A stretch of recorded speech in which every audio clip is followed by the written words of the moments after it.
Oh, happy 5 minutes of Monday. There was no such thing as a happy Monday because generally all Mondays sucked and too many days act like Mondays to begin with. Welcome to the Sci-Fi Center presents a semi-overnighter. What is a semi-overnighter? From as I establish the rules now and I change a little bit things around as we grow a little bit more. Semi-overnighters differ from Midnight Expresses and other shows is because they're a weekly show with some type of topic.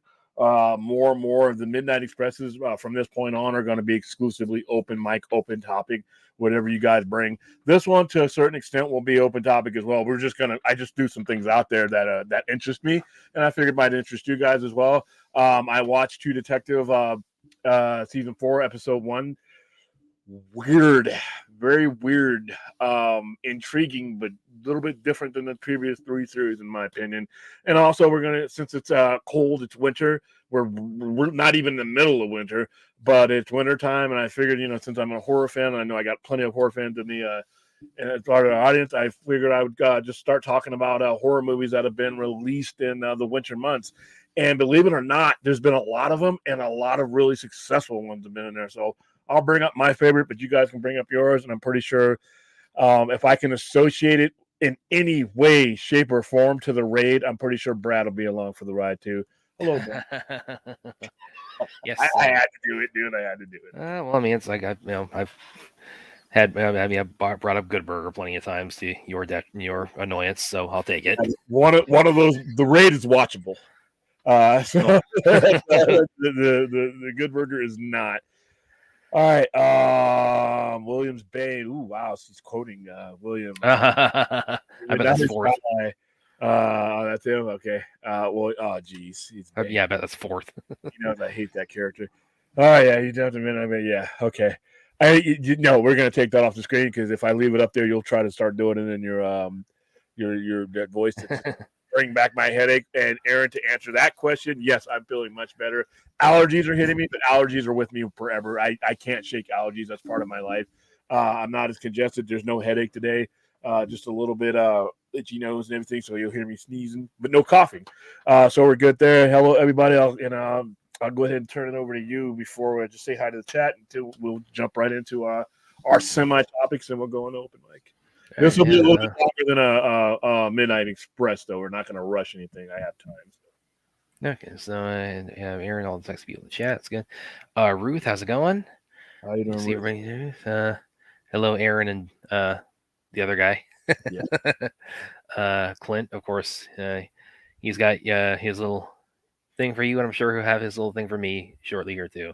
Yeah, it's going to be funny because when we grow our audience, people are going to be like, "What the fuck is a duck?" And know what it is. Yeah, we'll just point it back to. It's like, I mean, Root says that she came across us first with the Howard the Duck stream. So, I guess Ruth, what was happening that day? That yeah, I'm curious about that too. It's like, I mean, if some good could come of that movie, and I suppose that's a good thing, but still, it's like year. Don't get me wrong, but I'm like, that movie brought you to the table. This, oh no, sorry. Clint also had 4 and lame. I think you mean blame Brad. Knows the typo. Yeah, he's probably half sleep. So kind of type. He watched last night. Daniel, it's something William was talking about just as I came on. There you go. You're one of many raid references that'll be. Yeah. But yeah, I was of course very happy to see that. That you can't plan on. Yeah, well, it's like, well, the fact that of course, I mean, obviously they saw me, pushing it so heavily on here, and they said, "Oh, we got to do a 4K for that." So it's like, you're welcome, everybody. You should get a cameo if they ever make the third one. Yeah, or in the remake that they keep trying to, the American remake they keep trying to make. They're trying to do for like 10 years. If you ever want the movie to grow an American audience, it's going to have to be remade in America. Well, the weird thing about that too is because Gareth Evans, he was asked about that one time, like why, what's with this remake that we hearing about. He said, they sold the rights to like Sony, whoever it was, to do an English language remake, in order because that covered that partly at least covered the budget for the Raid 2. So but ever since then, it's like they've had like multiple iterations. They've had some with Frank Grillo. They got like this new one. I think they're trying out with Netflix. So they've tried multiple times to get this English language remake off the ground, but yeah, just haven't been able to do it yet. What's up, Brillium and Wad? Latest nickname for us from Drogo. New every night. Hello, Drogo. Dork Knight says, "Watch The Beekeeper today, and Dan was a great movie. Hope you guys." Yes, I do too. Yes, I thought it's definitely getting sequels. It's definitely going to. Oh yeah, have you seen it yet? No, I have not. But it's not those movies. I see the money it made over the weekend, and math is undefeated. Yeah, but plus he doesn't do. Jason Statham is pretty much a franchise guy. Yeah. What movie? Can you name a movie that he's done where there's only been one of them? I don't. Well, the only thing I can think of offhand is maybe like the Death Race, and that became a series, but like he was only in the first one. There was there might have been one or two, but yeah, it's like for the most part, yeah, he's it's largely the Meg is a franchise. He's part of well, and the way it ends too, and kind of everything the Beekeeper sets up is like they definitely have David Ariel, he definitely has plans for this. He definitely wants to take this further, and I definitely want to see it go further because I thought it was fantastic. And actually, on that note, I'm just coming now from seeing talking about like 2024 action movies to kick off this year. I just finally was able to see One More Shot, with Scott Adkins and Michael Jai White. Which for those of you who haven't seen the first One Shot, it's from about 2 years ago, and it's kind of what the title implies. It's kind of a military action movie. We're on this base where Scott has to protect this guy who's kind of being targeted. He's a suspected terrorist, and he's being targeted by some other terrorists. And it's like 1917. It's made to look like it's all one shot.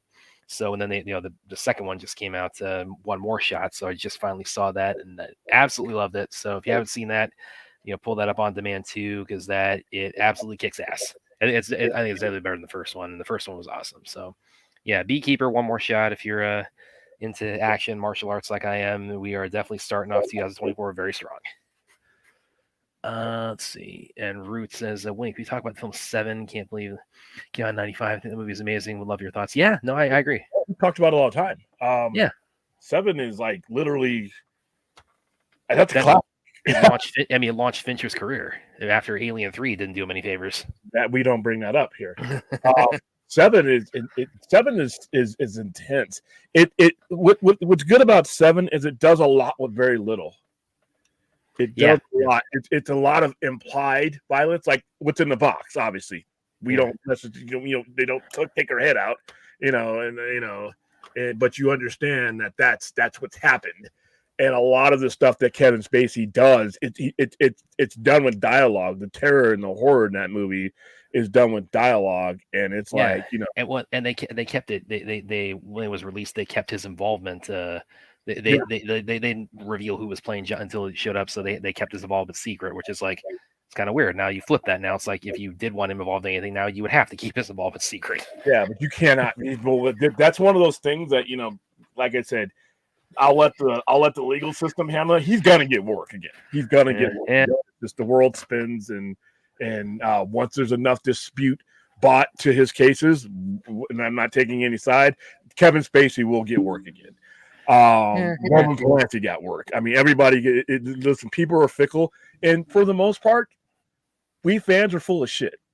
That's true. All this stuff. Well, I'll never go see that guy. And then time passes, and I'm not saying this is right or wrong, but for the most part, fans are full of shit. And time will pass. Like I said, it won't be as black and white as time goes on. Like I said, I remember when I was a kid, Roman Polanski was persona non grata. He can't even get into the United States, and he's winning Academy Awards now. He's still making movies.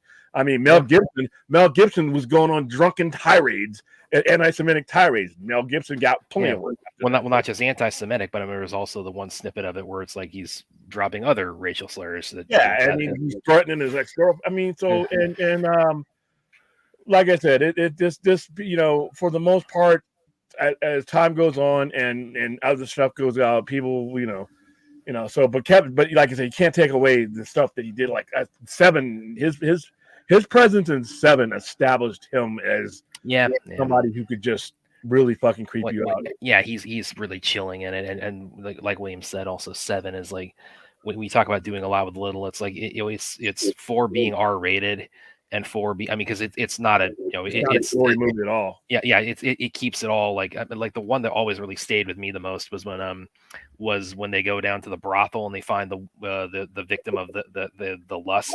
Yeah. That's the one, and they show like the photograph in the interrogation. It's like that's the one that wow. I mean, just imagining that in your mind is just so it's just so disturbing. Yeah, and then like I said, the final sin when with Brad Pitt. I mean, you're just it was you just look at who's in that movie and what they would go on to do. Yeah, it's Morgan Freeman. Yeah, everybody in that movie. Hold on, first, I think everybody in that movie is an Academy Award winner. Yeah. I mean, literally, nominee, yeah. At least, yeah.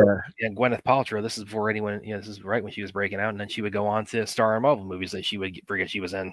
Yeah, but she was a mega superstar before that, though, because I remember she won an Academy Award for Shakespeare in Love, and I still don't fucking understand. I mean, I'm not knocking her talent as an actor, but she won for that movie, and I'm like, what were you guys on?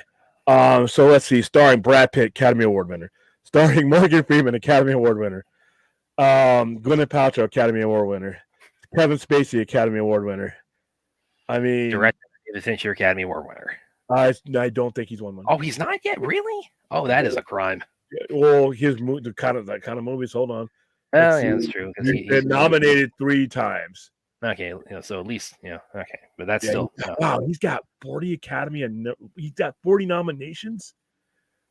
Holy shit! As an American director, has filmed with psychological thrillers, which is great because he's have a collectively grossed 2.1 billion worldwide and have received over 40. His films have received over 40. I thought of him. I'm like, dude, this includes 3 Best Director nominations for him. He has also received 4 Primetime Emmy Awards and 2 Grammy Awards and a BAFTA Award and a Golden Award. He's pretty much won everything but like a damn Tony, or because he's not doing a play. Or a Grammy because he doesn't sing, but yeah, this guy David,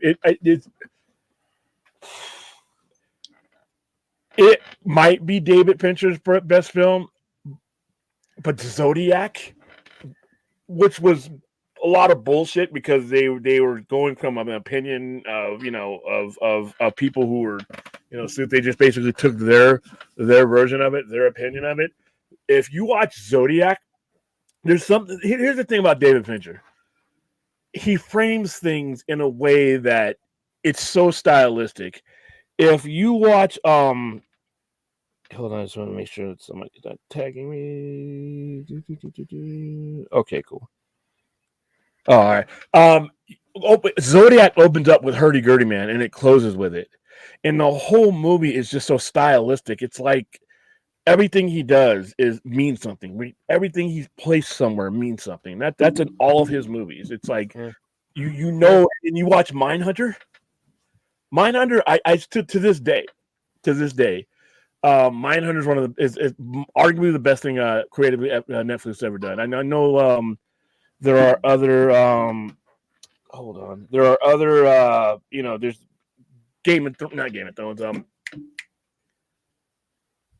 Stranger Things is a mega hit as far as Netflix goes, but as far as it's a damn crime that more people didn't watch Mindhunter, and I hope that somebody picks that series back up again because Netflix didn't see the value in it at first, but that was a while back. They are doing different things differently now, and even so, the actors want to do it again. And if you're into serial killers or you're into just crime drama, it is intense and it's real life shit too. I mean, they fictionalize the 2 actual characters, but they're based on real people. So, Mindhunters is excellent. I need a season 3 of Mindhunter. Netflix, I know you're watching this show. Give me that. You give me a whole bunch of other shit that I know people aren't watching. I scroll through your stuff, and I know there's nobody watching some of this shit. Mindhunters, I mean, come on, give it back to me. But yeah, every time you bring up David Fincher, it's a bittersweet pill because it's like the guy's great, but at the same time, that fucking Mindhunter season 3 is always bothering me until I get it. All right. Well, and she follows up with make a great watch party, and Aaron also says, yeah, which again, if you haven't seen Seven, it's like it's really again as William said, it's like it leaves so much to the imagining because what it is, for those of you who haven't seen it, it's this serial killer. He's targeting all of his victims, and he's kind of like creating this he's creating like a sermon basically where he's targeting victims and crafting his murders in a way that like illustrates one of the seven deadly sins, each of them.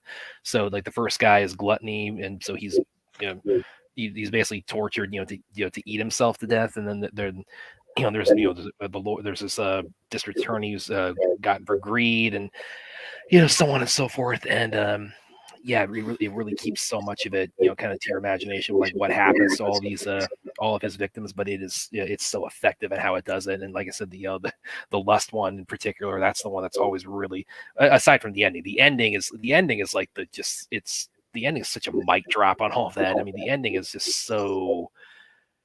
I'm not going to spoil it for anybody who hasn't seen it because the ending is just so damn well. It's so perfectly executed as far as like how he caps off his whole. It's been 29 years, people. I'm not going to spoil it for you now, but it's literally been 29 years since it was released. If you're in this chat, you're probably as weird and as strange as I am. Who in the chat hasn't seen Seven? Anybody hasn't seen Seven? Well, I'm so used to putting spoiler warnings and things I write too. So that's true, but I'm going to spoil True Detective a little bit. So, because it came out, and so I'll put the spoiler. I even put that in the. I put the when I talk about it, I'm going to put the spoiler banner up, but I also put whenever I'm going to spoil something, I put it in the description. That we're talking spoilers when it comes to that. So. But speaking of David Fincher, this show probably reminds me a lot of like David Fincher's stuff, the visualizations and the semi hallucinations to the point where sometimes you don't know if we're watching something real or we're watching a character POV hallucination. Because there's a lot that goes on in this series. I'll just go ahead and jump into that right now real quick, and then we'll hit the chat again. I don't know what to think of this show yet. So what it is they're in Alaska, and they're basically in the 30 days of night. So if you ever seen 30 days of night, they've just hit their 30 days where it's nighttime. That would be cool for me. I would love it. I wouldn't want the 30 days of day or whatever the equivalent is. It flips, and they have to tape their windows and stuff. So it is a small, not small, but semi-small community in Alaska. And it starts out with these research people, something just weird happening, them seeing weird shit, and then all of a sudden they disappear. So the next thing you see is Jodie Foster's character and the lady who's standing next to her, state trooper. They're starting to investigate what happened to these people, and it may be connected to an older murder, which the state trooper got kicked, kind of got forced out of the police force because the state trooper, Navarro, she was part of the Alaska PD. She worked under Jodie Foster, but there was a case of an indigenous woman, and there's a lot of indigenous crime going on here.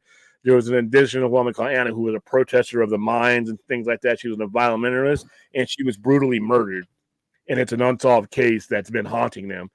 There are things that start popping up around the disappearance of these researchers that link to her some way.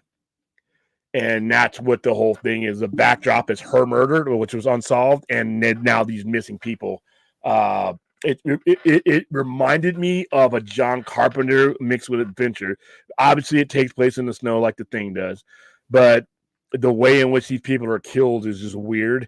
There are people that lead you to certain clues in here that are not, you don't know.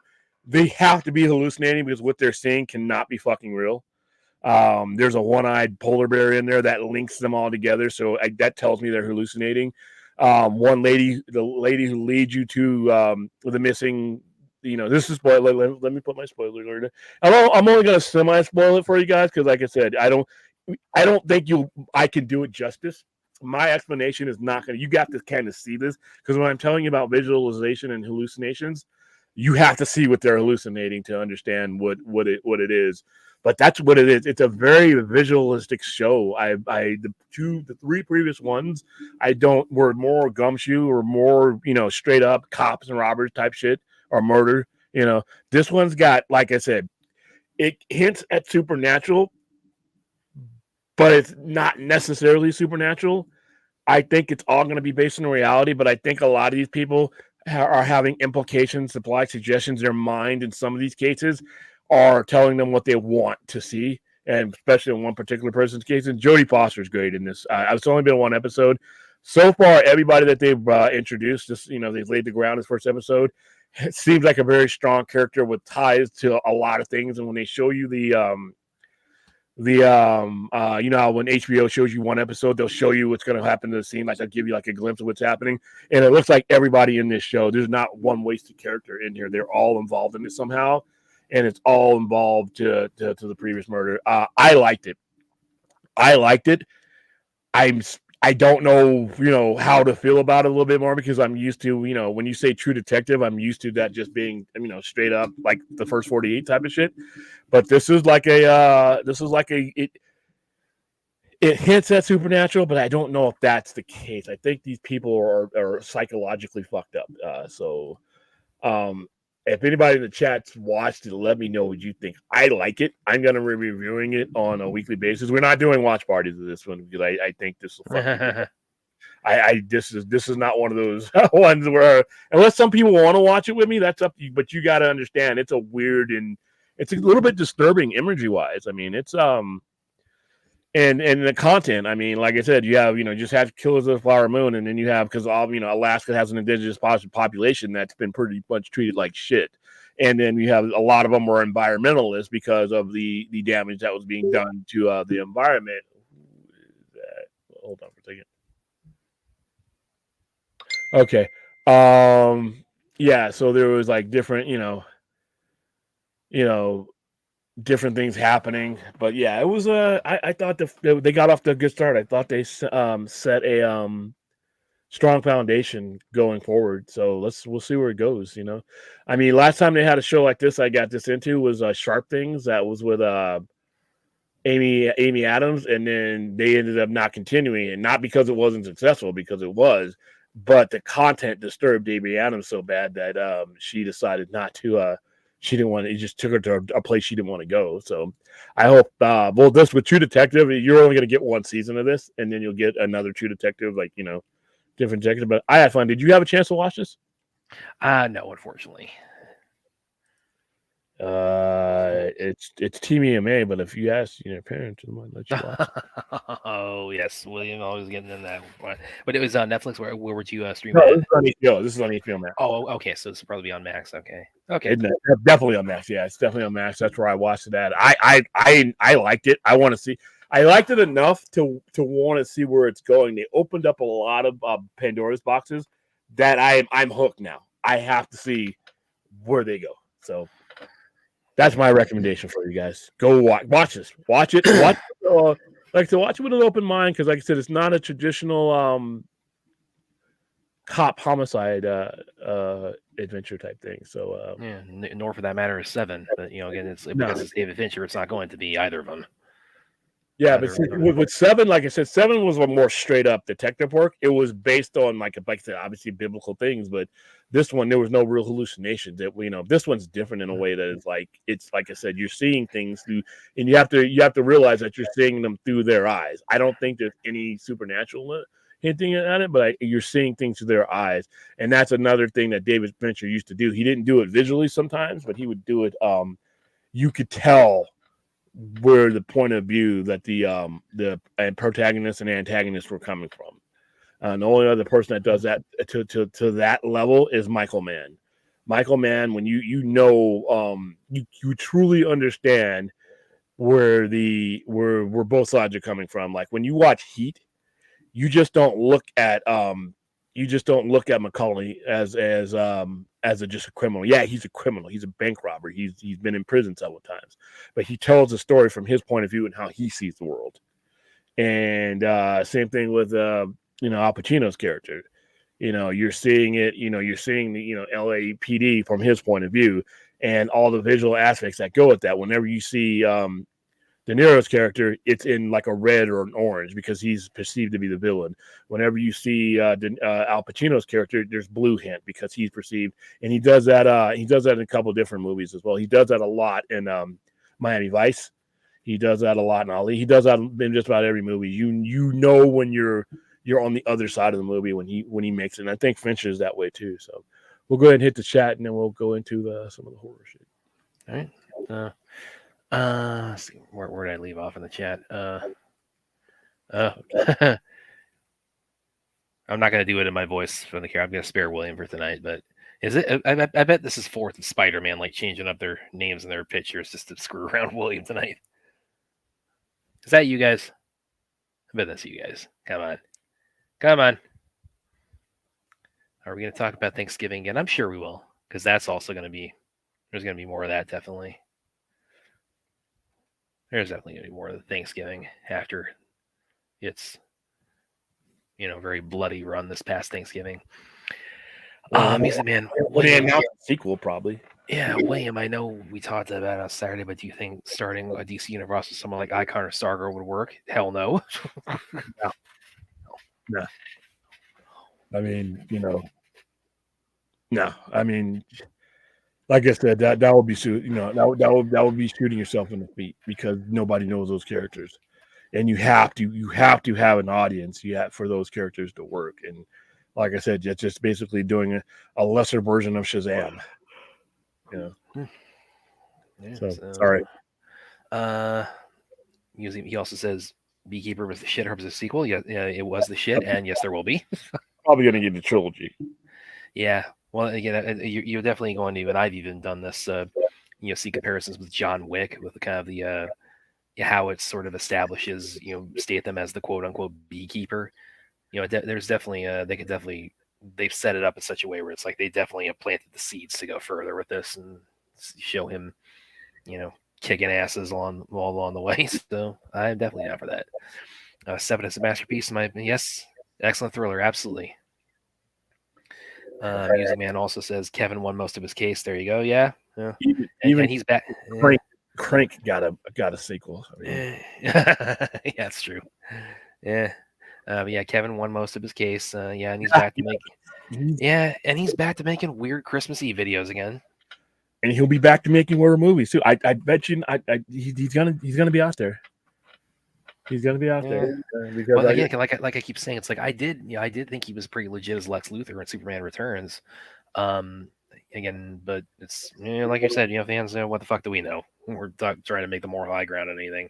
Yeah, I mean, like I said, it's all you have to do when you're doing this, and this is what public relations people make millions of dollars of doing. All you have to do is still cast doubt to whatever case anybody made against you. All you have to do is count. And then the fact that he's had some of these dismissed and that he's had actually, positive results in some of his cases, that's a gray area. That creates a space for people to put, well, he wasn't found guilty here. He was in the whole Johnny Depp and Amber Heard thing. That allowed those verdicts allowed whoever's side you were on to say fake walk away. Oh, and they're both. I have no doubt both Depp and Heard, they're both going to make comebacks because you've got it's such an even divide with them. It's like for every Amber hater, you've got an Amber supporter, and vice versa with Johnny Depp. So it's like, they're going to make comebacks, with relatively. And as long as Tim Burton is breathing and laughing, then Johnny Depp has a case. And be honest with you, Johnny Depp is a very talented actor.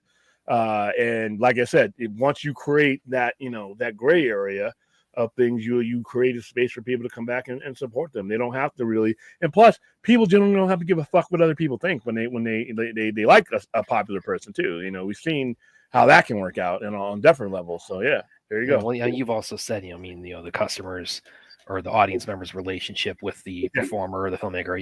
It's like it's not one of backing or them on a moral level. It's one of like, I'm here to watch you perform. You're part of this, even if I might not like you personally. Now, some people will take issue with it, but there's always going to be enough people who are like I said. I always bring up Kobe Bryant. Kobe Bryant was literally on trial for rape during the 2004 NBA Finals, and he was still packed. People were still packing. People were still watching him. Because that, like I said, their relationship with him was, could he put that ball in that hoop and get us our parade? And that was it. And a lot of these guys, Deshaun Watson, the same thing. Deshaun had 21 rape allegations against him that had to be settled out of court. He literally was suspended for a year. And guess what? He got a $238 million contract, guaranteed. And when he came out in that snowy Cleveland field before he got injured, there were people backing him because can you throw that ball? Can you get into that end zone? Now, people, so you understand, it's like, people, they don't, like, as like the consumer, as the audience, it's like, you don't need, I think people have this idea of them actively giving money to someone who's done something. So, you don't need to feel any personal guilt for anything that someone else has done. This is their profession and they're part of something that you gravitate to. It's like, it's not, you're not the one who has to cut through the red tape of whether or not they should be a part of this. Yeah. And like I said, there's a whole bunch of people that do a whole bunch of shitty things that you don't know about that are making a lot of shit that you use and watch. Trust me. Oh yeah.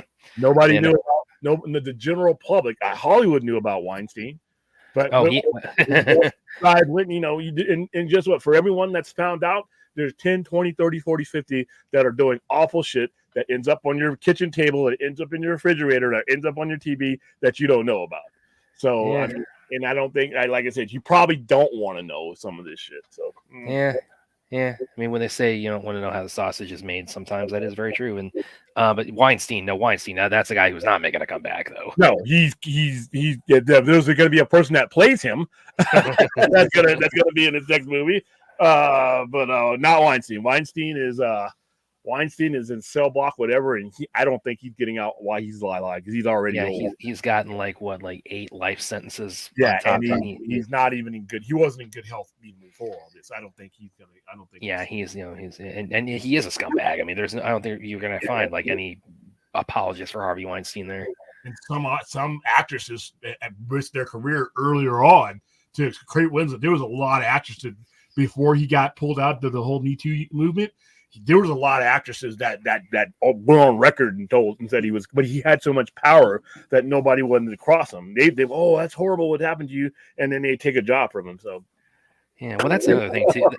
That's another thing too when you talk about people in the business with there is this complex. There's this, the old saying, politics creates strange bedfellows, and that's also applicable to business entertainment. People it's like people will end up working with people that they don't like or they find morally repugnant or who have, but just out of the sometimes it's like you got to make a living. Yeah, my friend, whatever. Yeah. And speaking of that, Drogo says, "I wish Mel Gibson's in Chicken Run 2." I haven't seen that yet. Chicken. That was I was a kid when that came out. The claim issue. I actually thought he was pretty good, and Gibson. I thought he was pretty good recently in The Continental. He's part of. I'm surprised you're not. I'm surprised you're not getting on me for every time I reference John Wick. I don't know, man. I like John Wick. I know John Wick. I've seen John Wick. I had never seen The Raid, so it's like. But by the way, in the third one, 2 guys, Yayan, Ruyan, and Cheshep are from on. They're actually 2 of the Shinobi in John Wick 3. So there you go. So be honest, and you're probably gonna hate me for this. Go for it, man. I've seen all of John Wick movies. They're good. Yeah, well, no, I think you said this recently, where you said you're, you rate the Transporter. Or I would take the Transporter. I would take. I just have so much more fun with those movies than I do. John Wick they're good movies, but I'm not having that kind of fun. It's. John Wick movies just don't hit me. They're good, and I don't get up saying, "Oh, that shit." I like them. I love Transporter. The first fucking Transporter is a classic. Oh no, I feel you there. It's like that. That was a. It's like I'm having a lot of fun, and people are dying and killing. Yeah. There's so many layers to watch. I'm in a different mindset when I watch John Wick movies, and I watch them, but I'm in a more when I'm watching John Wick, I'm like, yeah, but when I'm watching Transporter or Crank, I'm like, Oh, well, Crank, that's even a whole other level. Like where it's like John Wick is like it's up here. It's full of action, but it's also very layered, and yeah. it's very complex. But And then it's not the kind of layering that John Wick had. John Wick has like layer in history and like yeah, and then Transporters again. It's a little bit more basic, but it's like you said, yeah, it's just nonstop, just Statham just bashing heads in, and it's very man. that. He's an But then actor that gives me just what I want. I mean, Keanu Reeves too, but those movies is like, dude, I want to empty my fucking head and walk into the theater and just have fun with that shit. Well, that's interesting then, because I'm kind of wondering how you're gonna think about Beekeeper, because it's definitely got plenty of Statham doing that, but it's also, like I said, it's comparable to John Wick in a lot of ways, because it does establish kind of a complex. Yeah, it seems like he has. I need to see this. I don't know why the fuck I didn't see it. Well, no, I had wrestling, and then I had a massive headache last night because I was gonna go, because I was at the Palms, and the Palms was playing it. But I think Brendan Theater was playing. I should have just walked over there, but I was like so caught up in the moment when I was doing with the wrestling, and I had a headache while I was doing that. And that event, like I said, I hate to keep bringing this up, but I sat back today, and looked at the pictures and just realized, because I've been in wrestling events in other countries. I've been to wrestling events here in other states. I've seen it all. I mean, I've seen it all. I've watched it all. There's something about this event that I went to that was just really fucking fun. I don't know if it was the venue. Everybody there, like I said, I've watched wrestling companies where people just fucking mail it in because they're getting a check and they're just running out their contract. They don't care. They do what the boss says, and that's it. These guys, it's a much smaller company. Everybody in there was like 100% behind the company. And it was almost like a rally more than anything, man. And then, like I said, I got to meet Okada. For those of you who don't know who Okada is, he held that belt 5 times, one of the greatest wrestlers in the world. And he was wrestling that night, and he did the meet and greet. And man, that meet and greet was like, I did not bring this belt with me originally because they took the link off. They took the link off their site for the pre-order, so I thought it was sold out. So I actually got 2 Palms and sat there for the pre-shows, and then the guy sitting next to me is like, you should have brought your belt. And I'm like, well, there was, the meet and greet. No, they're doing it straight up. You can just walk up now and do it. So I left the first part of that show. I came back here, got my silver marker, came back right in time for the rest of the show. And then, like I said, the line was like super long, but I was not leaving that building. I could see them right there. I'm like, I'm not leaving. And they were telling us we're going to get through everybody. And I'm like, you're damn right, because I'm not leaving. This belt weighs 16 fucking pounds. I went back to my house to get it. And it's like getting Ric Flair's signature there's a big one on top. Getting Okada's signature on that belt is like, that's the guy. I can not even have to bring it out anymore if I don't want to, because it's Okada. Maybe Tanahashi. And you guys are probably in the chat, who the fuck are these people? But sorry. But yeah, Beekeeper. I can't wait to see Beekeeper. I mean, I'm going to go see it. I'm probably going to see it. And now, I don't do multiple time movies. Yeah. There's a rule. Jason Statham, because they're like quick cheese, man. I can go back in there, If it's cerebral, I was like, because I gotta absorb the cerebral shit, I gotta absorb Heat. I gotta absorb Godfather. I gotta absorb Blade. I gotta walk around and talk to myself and scribble shit down, notes and text notes to myself to absorb that movie. Jason Statham's movie, nah, I can go back. I can go back. And then, like I said, crazy taste in your mouth, man. Well, then, because again, that's the kind of the hierarchy in terms of what you're laying out with it. But then Crank, that's a whole other even by Statham standards, that's just like that's just that is just complete insanity. Crank is bullshit that I love. Bullshit that are like, what the fuck is Crank is bullshit on top of bullshit within bullshit on top of more bullshit inside of bullshit. It doesn't stop. The bullshit in Crank is like, are you fucking kidding me? You can't even are you fucking kidding me out of your mouth before there's another oh shit. And then it's all based on his situation. And I'm like, how the fuck is there a sequel to this? And I'm like, there is. And it wasn't bad. I enjoyed it. I think it bombed, but I don't know. I don't think Crank 2 bombed. I think Crank 2, hold on. Crank, because they made it for $8. Yeah. Okay. Its budget was $20 million. That's cheap. That's cheap and it made $34 million in the box office. But that, I know, that movie is a popular movie because remember where he was in his career then? he wasn't Jason. He was Jason Statham, but not the Jason Statham we know now. He wasn't an expendable yet. Yeah, he was. He wasn't Fast and Furious or Hobbs and Shaw. Jason Statham.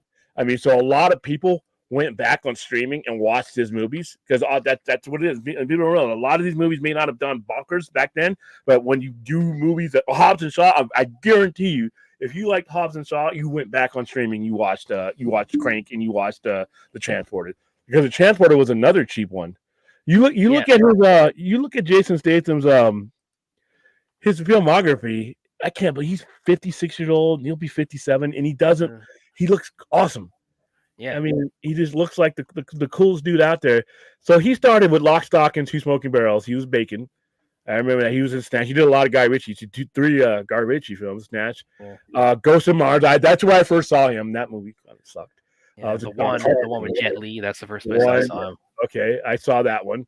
But see, he wasn't like, he's in these movies, right? But it wasn't until 2000. Oh, wow, the Transporter's been around that long.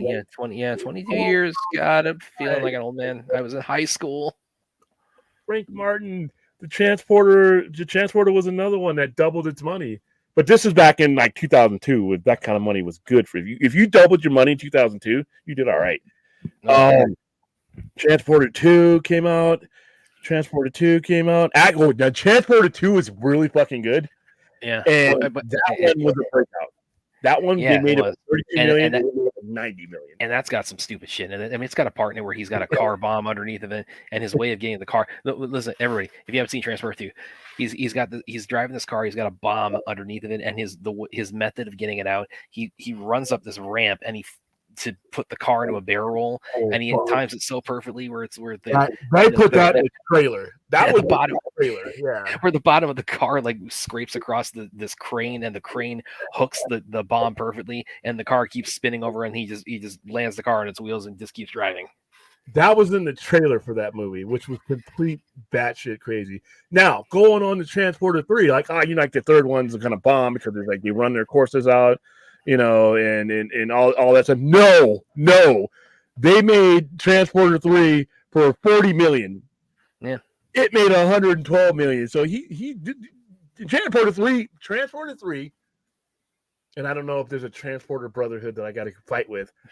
Might be the best one. It had the best villain. I super enjoy these movies, and I don't, like I said, there's no meat on the bone. It's bullshit.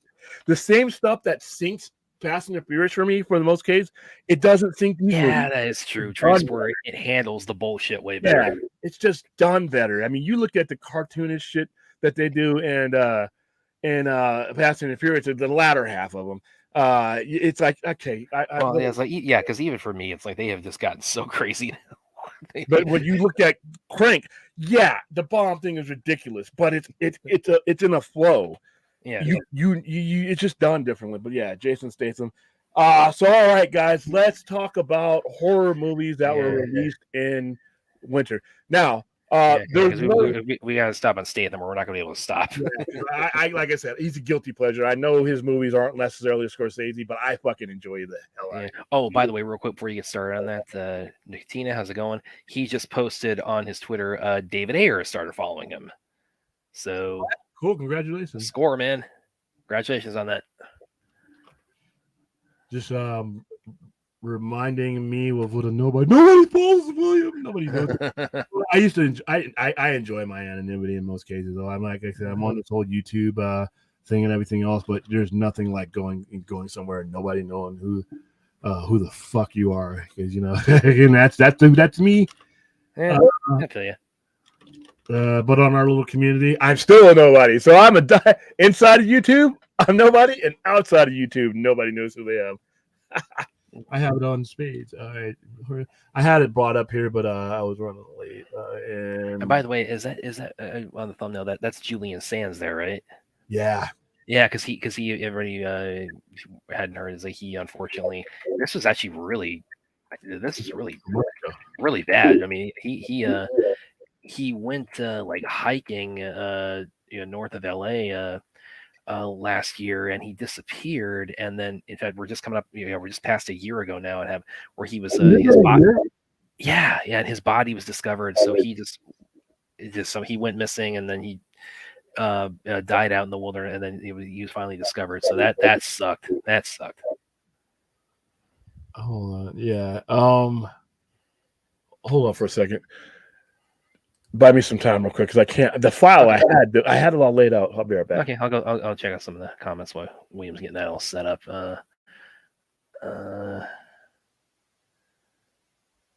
Yeah, Music Man loves all John Wick. Man after my own heart. Yes. He also says Hardy ain't ever coming back. He don't need to. No, he does not need to, and no, he's not going to. What's the one? Are you talking about that one blob-looking dude in the bar scene? Yeah, yeah. We'll say that was him, and he got blown away, or he's going to go. Wait, did he get killed?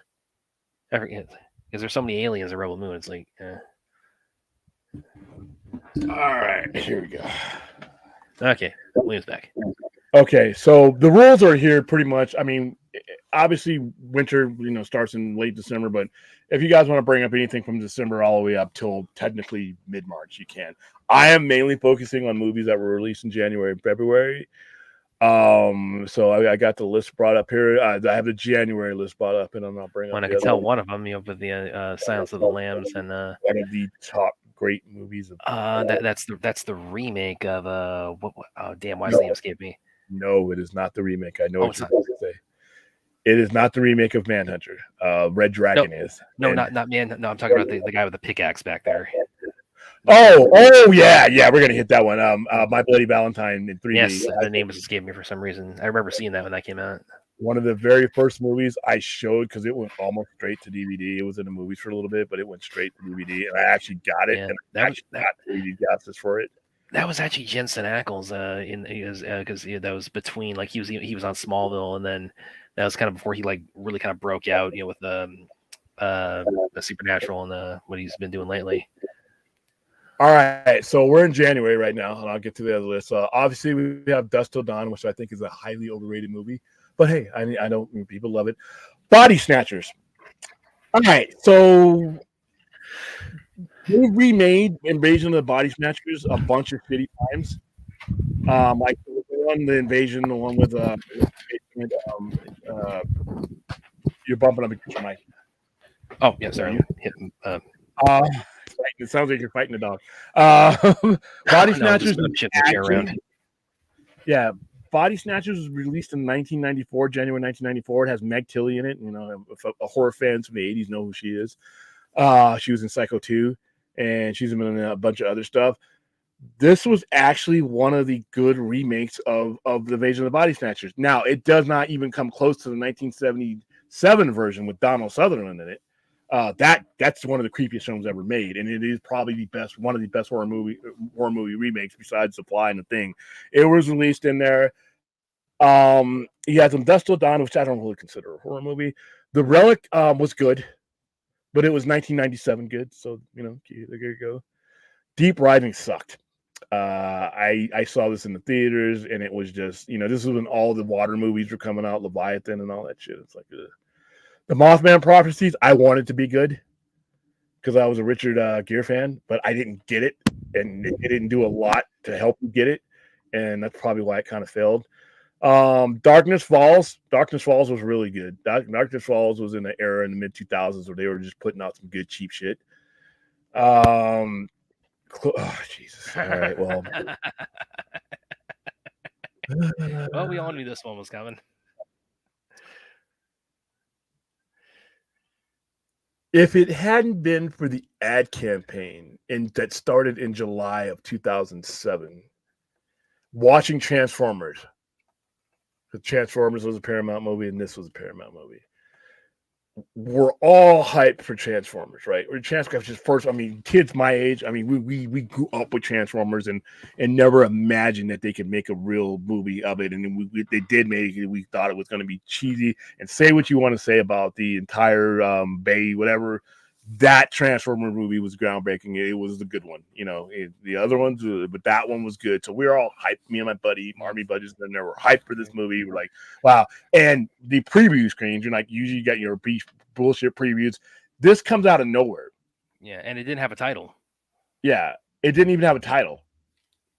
all you saw was these people partying. And I'm like, okay, what the fuck is this? This looks like a rom-com. Let me go, I go to the bathroom. How long do I have? And all of a sudden, you start hearing a boom, boom, boom, and you see, and it's all found footage, which I'm like, okay, it's found footage, so I'm already probably not going to see it. But then you see the Statue of Liberty's head come bouncing down Broadway, and I'm like, I'm in. I'm in. And that I don't know what the hell this is. I'm in. And that one guy who just keeps saying, "Oh my god! Oh my Yeah. god! Oh my god!" over and over. The whole Blair Witch thing, screaming and shit. And I'm like, so from July of 2007, they just kept dropping hints in there. They wouldn't even give you a name until like months going to put it.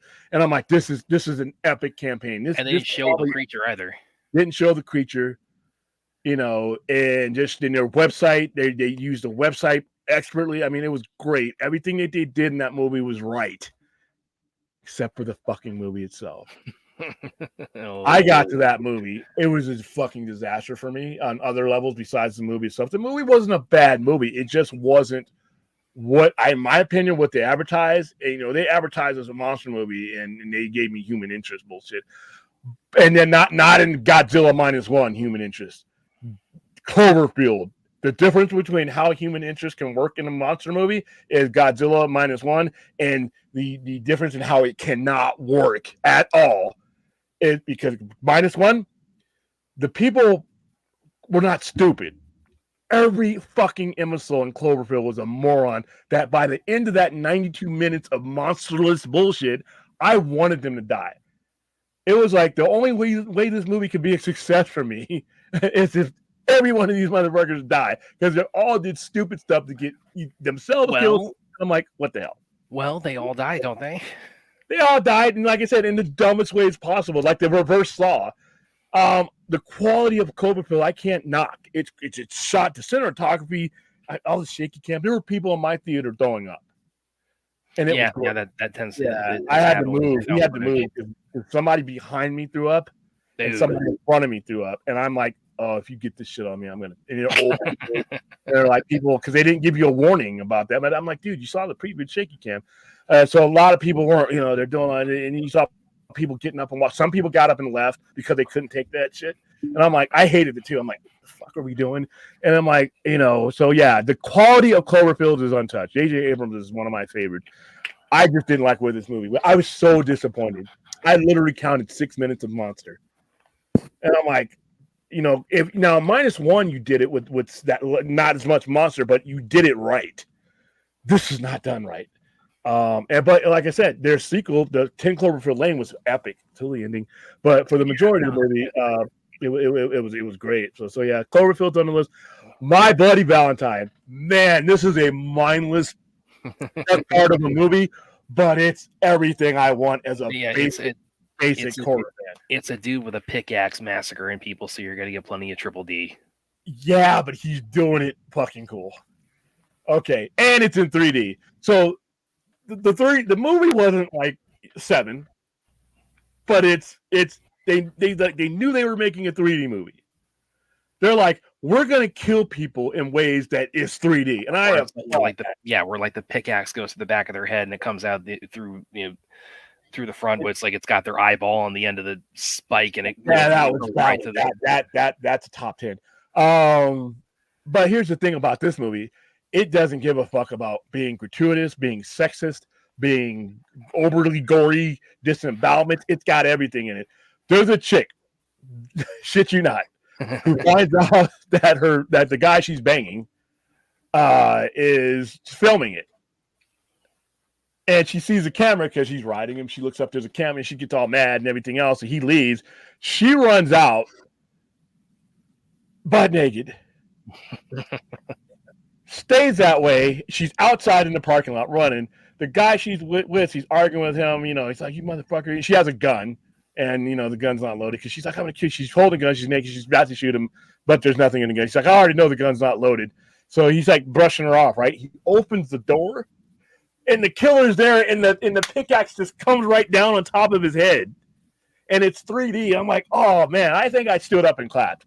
And there's other ones where he's killing people in different ways. And like I said, there's an eyeball coming out of the thing. And I'm like, And I didn't see this in the movie.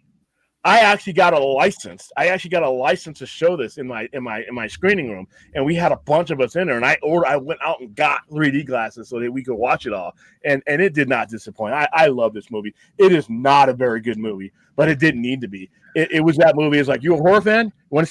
You want to see all the classic stuff that's been in horror slasher movies for the last 30 years? You want to see a random naked woman for no reason? No reason she couldn't have put on some drawers or a towel or a house coat and ran after that guy.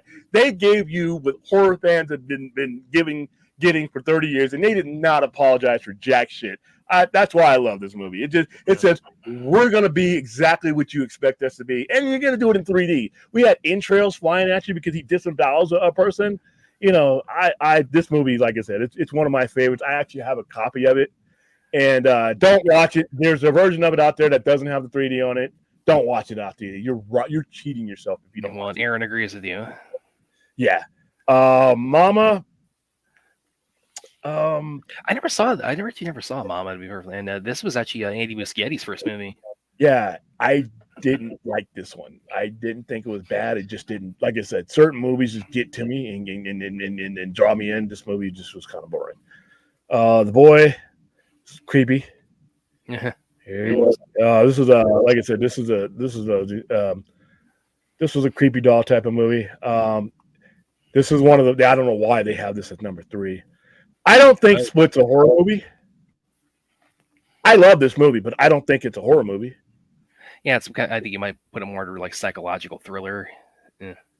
That's a better classification. This is a horror site, by the way. I'm getting some, yeah. Yeah. Oh, and it had the wrong turn. The new one, yeah. The new one's actually pretty good as far as reboots go or reimaginations go, because the other one was just a low budget horror. So there you go. And obviously we're going to go into February, but I don't even care what anybody else has on their list. It's Silence of the Lambs. Silence of the Lambs was released Valentine's Day weekend, and it is one of the only movies released in that time frame to go on to win Best Picture. I think it may be the only one, because generally you get released like I said, right around September, late September, October. They actually they want you to be in that same that mindset when the Oscars voting goes around. So you generally, but it swept the awards. And it's it's a lot of that you can thank Mr. Anthony Hopkins for that. And Jodie Foster, because that was her second award in 3 years. Yeah. Jonathan Demme, like I said, people who think when James Gunn and bring up James Gunn, but James Gunn can only make dick jokes and fart jokes and all like that. Jonathan Demme, look at his resume. Married to the Mob. That was his biggest hit. And then he does this. He does Silence of the Lambs. So Silence of the Lambs, but all right. So obviously, many of you know February with January is a bad rapper dumping ground for horror movies. This is why I brought this topic up, because it's some really good shit out there. It has historically been a slower month for the box office, with the exception of Oscar nominees that get an extra push right before the awards. Not for Beekeeper, it ain't. yeah, but in that case, this is back when the awards were, when they get re-released for the most part, unless you're Deadpool. Yeah. The opportunity is all right. So why you bring up Deadpool? Stepford Wives. This was a classic. I watched this as a kid, and the kids, and the Stepford kids. Hold on, because this one I don't like this list. Hold on, let me give you a better list. Do I even have it up? Yeah, let me give you a better. This one's side to side. I don't like doing the side to side thing. Oh no, here we go. All right. I had it set up to where, and then we have I don't know why it has that up there, because it's way down. The Fog, February 8th, 1980. I saw this in the movie theater. This was the first John Carpenter movie I ever saw. Actually, no, I'm sorry. It's the second John Carpenter. Halloween was the first one I ever saw. I saw this before I saw Halloween 2. And this scared the shit out of me, because in LA we would have fog coming off the ocean sometimes, and if you live in San Bernardino, it was smog, which is unhealthy. But when it just scared the fuck out of me. I thought there were monsters coming out of there. The remake sucked, but this one was good. All right, let's see. The Oh, Hitcher. Hitcher. Oh, The original, yeah. I saw the remake, but I don't think I've seen the original. the remake sucks. The original, the was okay. There's a death scene in there where I think it's I don't know, Ali Sheedy or somebody's her or Jennifer Jason Leigh. Rucker Howard is was this one of his underrated roles? He's really good in this. He basically is just I'll just read it. What makes the Hitcher so scary is it's so realistic. It is. It's one of the most frustrating viewing experience you'll ever have watching film because you just want him, Jim, C. Thomas Howell's character, to get a win somewhere. But in the Tiller foe, Rucker Howard keeps on upping at every turn. The truck scene with Jennifer Jason Leigh is a highlight, but Hitcher succeeds in making you feel exhausted as Jim by the time the credits roll. If you're a fan of the film, check out Jonathan's editorial celebrating it's been around 30 years. Okay, it's actually been around longer than that. The death scene that they were referring to is he meets this girl and, he comes as like pseudo girlfriend because that's what happens in the 80s. You just meet some chick and, there you go. While he's taking a shower or is in a bathroom, Rucker Howard goes into the hotel room. The truck stop hotel kidnaps her. And he changed her to the truck that he's driving in another car. And he just sits there with his foot on the clutch. I mean, he just sits there. And the cops are there, everybody's there, and then he demands to talk to C. Thomas Howell's character. And he gets in there, and he's talking to him. He's like, "What are you doing? You're crazy." You just, And he obviously with the implication that he's going to lift his foot up, and the vehicle's going to move.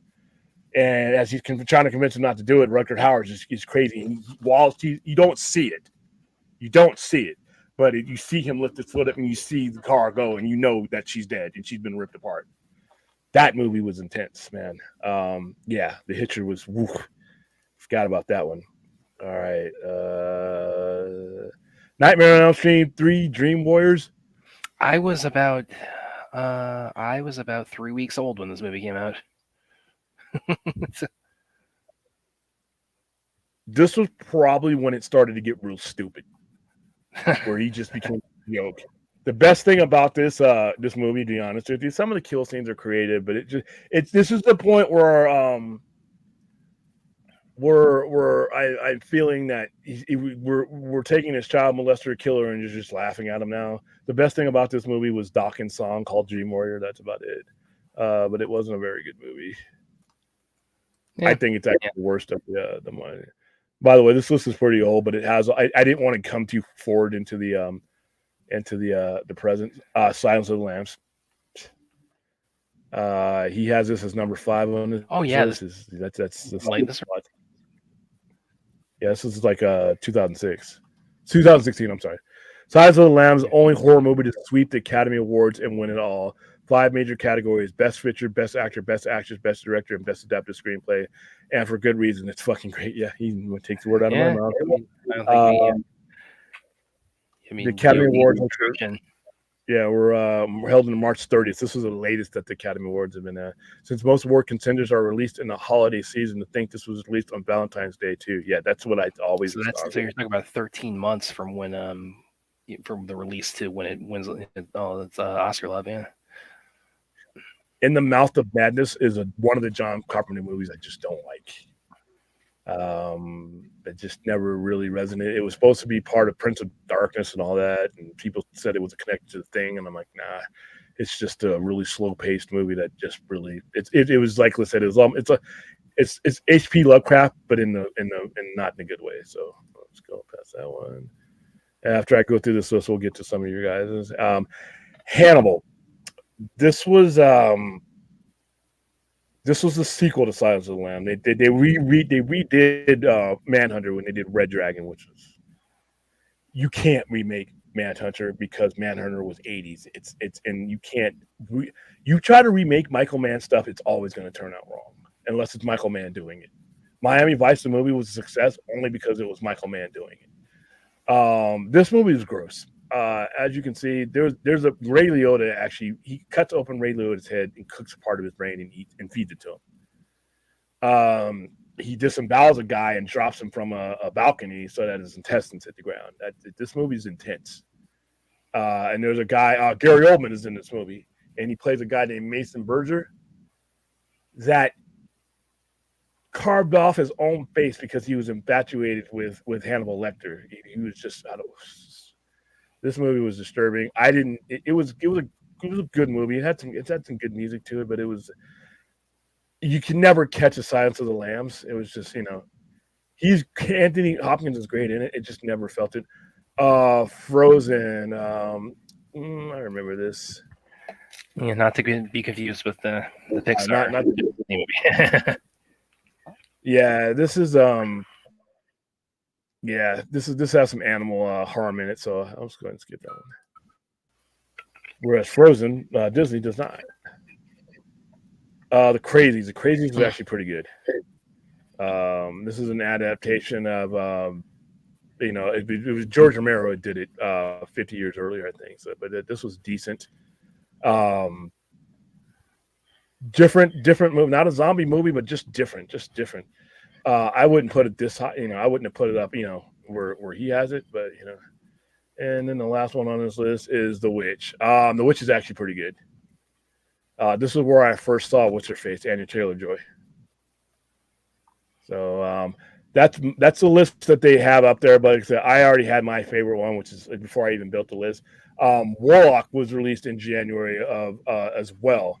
Warlock was cool. Warlock was just all your witch movies prior to that were made about witches, but this was a warlock, and he was doing some gruesome. He was killing kids. And using because he needed to make flying potion. So you needed the fat of a kid. He just takes a kid from a park and kills him, and that's the guy. There's another guy, a warlock hunter, following him. And when the cops are like, "Why would he take all the fatty tissue off of a kid?" And then the guy's like, "Flying potion," and I actually thought all three of them were good. There's one warlock where he actually reincarnates himself inside of a chick, and she has to give birth to him, which is like, what the fuck? But Julian Sands, I put that up there. The late great Julian Sands, man, what a tragic end. So, listen, stay indoors, people. Shit, I mean, and go hiking. Why do you go hiking? Why do people go hiking alone? Man, if I'm hiking, I'm taking everything that you can find. I'm taking flare guns and shit. I'm leaving breadcrumbs. I don't know. I'm an indoorsman. There's nothing like the great indoors. I'm city folk. I don't hike. I grew up in Southern California, San Bernardino. It's a mount. I'm in a valley now. Guess what? Those mountains look good from my window. I am not going up there. In California, we had bear attacks and shit. I'm like, well, they don't come down to the city and attack you. You went up to their territory and they swatted your ass, man. But yeah, it sucked the way he died. And then it was once he was gone for so long, you knew there was, And I know someone's gonna clip out, when you said stay indoors, and I chuckled there. It's like someone's gonna take that and say, "Oh, Brad's a horrible person." No, what? Oh, no. If they clip this show out, they're losing their minds anyway. So, what were you never seen Bloody? Okay, that Bloody Valentine, the 3D1 was actually a remake of the a 1980 movie. And they would have the heart, and the guy would take out people's hearts, and he would put it in the Valentine heart thing. I thought that one was great. That was a classic. I watched that on the kid. Cloverfield's No Blood and Honey.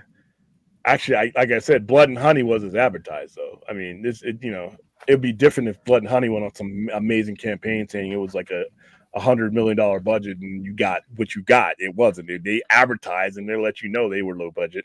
Cloverfield was, like I said, they advertised a monster movie, and I got that. It's like, let's see. All right, go ahead and let you transform. The first one wasn't. The subsequent ones were. Yeah. I like Bumblebee. Well, I don't consider that. Well, I do, but it's so far down the line. Oh, Fun's got a good one here. Dream Warriors, the Justice League of Elm Street. Finally, the kids can fight back against Freddy. And they all die. I mean, it's so stupid. It's the new movie's just dumb. I'm like watching this, like, what are we doing here? Oh, well, no. So I guess everybody list off in the comments favorite January or February released horror movies. If you what springs to mind for that? Where would you rank this on that? Not the last Scream, but the one before it, the Scream 5 that's just called Scream, because that came out in January, like 2 years ago. I thought it was pretty good. thought it was decent. I wouldn't put it on any list. Yeah, but I think like the big twist in it, the big shock moment, of course, is when Dewey gets horribly killed. Yeah, I mean, I'm surprised. I'm surprised. That didn't happen years before. No, they didn't. No, if they Aaron brought up in the comments last night actually when the possibility of Sydney or of a Nev Campbell coming back. It's like, yeah, I mean, certainly with all what's happened recently with that, I can see that possibility. But here's the thing, okay? There's two things they need to do at this point with how long this damn series has been going on. First, they need to kill Gale Weathers. Okay. They're really good. I mean, I don't think that, but at this point, and they don't even make a lot of money. That's the funny thing about it. And that's why it was so hard to negotiate Nev Campbell's contract, is because they did these movies. If you look at the Scream movies, they look how much they made. Look how much did the last one make? Yeah, pull that up. I mean, they make great money compared to their budgets, but they're not. Yeah, but you can't go. You couldn't go paying what's her face, which you really wanted, because it was like see, the first one did 173, and that's back in '96. Weinstein did these movies. Yeah, and that's right before Christmas. Second one did about the same, did 172. Yeah, they average about 170 on budgets of 33 and 35 million. Yeah, 3 did 161. 4 was kind of the outlier. The 4 didn't do too well. That did 97 against 40. 5 that did pretty well. That did 138, and 6 that did 6 did 169. So yeah, you're based on the track record of the series. Yeah, you're probably you're gambling. You're betting to get about 170 out of it. Yeah, so I wonder how much she wanted that jammed up those negotiations, because it was probably more. You figure if you're only spending 35 on a budget, how much more can you pay her to really? Well, now she's got leverage. So, but here's the thing: they need to finally kill off Gale. Okay, I thought she was going to die because they definitely teased in the last one that she was going to finally buy the farm, but she didn't.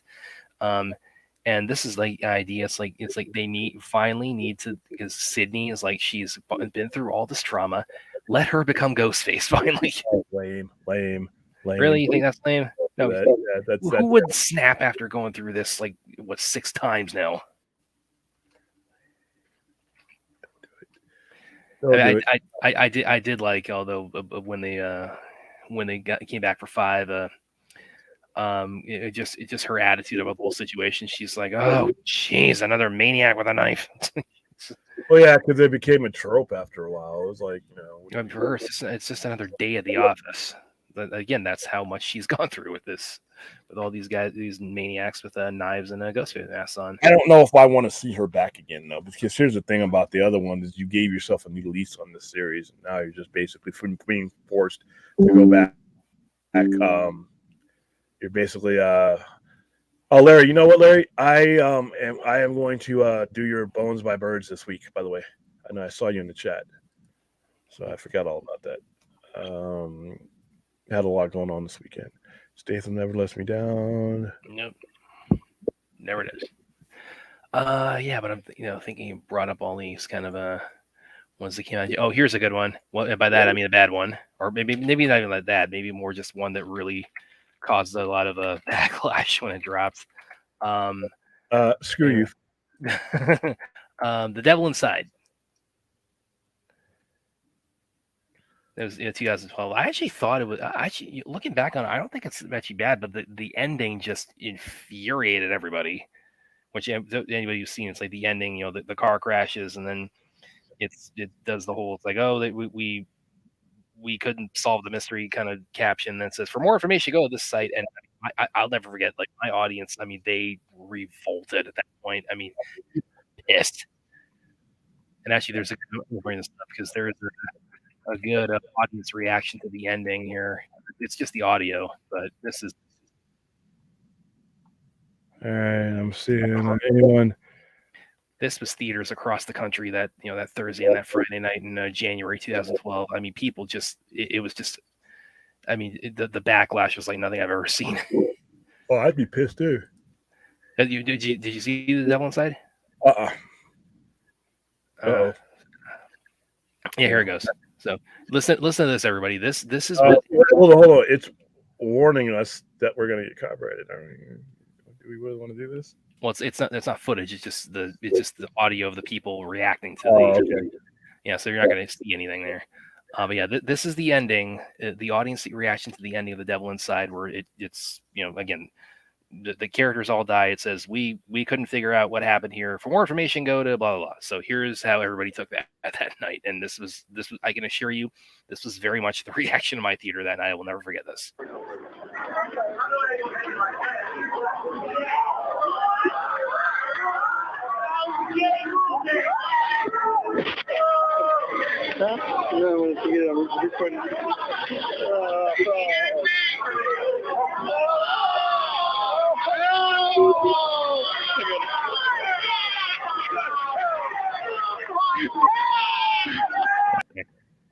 Oh yeah, I wish. Yeah, that sounds like they're about to tear up the theater. Yeah, well, no, again, that was exactly how my audience reacted to me. People just lost it at that ending. So that was but yeah, I mean, look, I think because we're now a little over a decade. Yeah, oh my God, we're now 12 years away from that. That is God, I can't believe that. But now that we're that far removed from it, it's an exorcism movie. It's girls trying. Her mother is kind of being she killed a bunch of people while she was possessed when like 20 years ago. And now she's kind of being held in the Vatican to for like research purposes or something like that. And so she's trying to kind of figure out like what went wrong with her mother, and she's got these two priests who are helping her out, and again for what it's trying to. I actually thought, looking back at when you're removed from like the initial backlash, you can kind of the temperature sort of cools down. So it's like I think it's not bad, but again, I will never forget how people took that ending. I've never seen anything like that. All right, guys. That's it. I think we covered. We always had the two topics to cover, and I covered them, and then we talked about a bunch of stuff. So I'm gonna go ahead and. He thinks I should play the theater reaction to the end of Rise of Skywalker. Are you talking about when Ray Skywalker? Nah, we don't do Rise of. If you notice, I never bring that movie up. I never bring that movie up. I don't bring up the sequel trilogy at all because I just didn't think it was very good. And there's so many people that have hate. There are people who have built their online careers out of hating Star Wars, which is kind of sad. Yeah, when a lot of them are Star Wars fans. Is the weird thing. So, all right, Brad, where can they find you? Hey, you guys can find me on Twitter and Vero. You can also find me here and there on Facebook. You can check out all my writing on Kung Fu Kingdom and on Screen Ranted. You can find me here being blamed for whatever is ailing the world at any given time on the Sci-Fi Center. Legitimately getting us kicked off the internet. But hey, that one I think I always knew we were going to be safe there. It's just people. This is audio. People just. No, I'm talking about the ones you have gotten, and then you have gotten us. Hey, are we on the air still? All right, guys. Oh, here we go. Hey, I forgot to tell you guys before I'll bring that back up again. If you all noticed, I made the event for for talking about horror movie not released in January, but we'll be watching in January. Yeah, let's go ahead and share this screen again. There you go.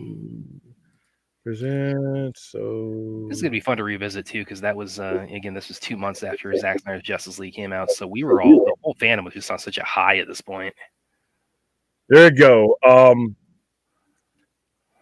2 p.m. this January 20th, Saturday.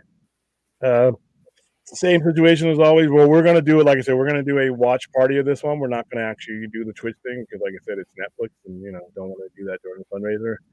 So we'll sync it up. Everybody so far has had Netflix, had HBO Max. This is obviously on Netflix. It's a fun movie. We're gonna watch it, and we are going to try to get to 7,000 that day. Right now, we are still we're 5,250, right? Still at 5,250. We haven't moved in quite a while, but we haven't really pushed it either. So I think as we push it, we'll when we start getting back to pushing it on a nightly basis, we'll be fine. Yeah, we're still at 5,250, and I've already changed the graphic on the website. So this Saturday, if you're around, go ahead and join us for another Snyder Classic and another chance to raise even more money than we already have for American Foundation of Suicide Prevention. And like I said, and you can see 988 Crisis Life, everything that we get goes directly to them. And like I said, mentally or physically, there is no such thing as a disease that has not been made more livable by research, and research costs money. So that's where this money goes. So I am hoping you guys will all be there. I'm hoping if we get anywhere near what we did on New Year's Eve, I'll be very happy. We'll achieve our goal. So, and this was all marching towards April 19th. Hopefully, we'll be at 10,000 by then. Okay, and actually, a quick question from Aaron here. Would we want to do an Army of Thieves event after this movie? I mean, yeah, I'd be up for it. If, we want to do it. Yeah, because we're gonna run out of Zack Snyder movies that we actually want to see. So. How many have we done? Okay, so we've done Rebel Moon Part 1, we've done Zack Snyder's Justice League, we've done Army of the Dead. So yeah, we still got a few more. I mean, we got BVS if you want to do the BVS Ultimate Edition. We've done Watchmen. I'm not doing Sucker. Oh yeah, I forgot we did Watchmen. Yeah. And I don't think Sucker Punch is a good one to do, but he might if we run out of movies and we're not at our goals, and we'll do it. So yeah, definitely. All right, guys, and on your way out, do this. Please like, subscribe, and share. Help me become a nobody on YouTube. Yeah. All right, guys. I will see you tomorrow evening at some point. Probably just a real quick Midnight Express. But until then, enjoy yourselves and have a good night. Later, guys.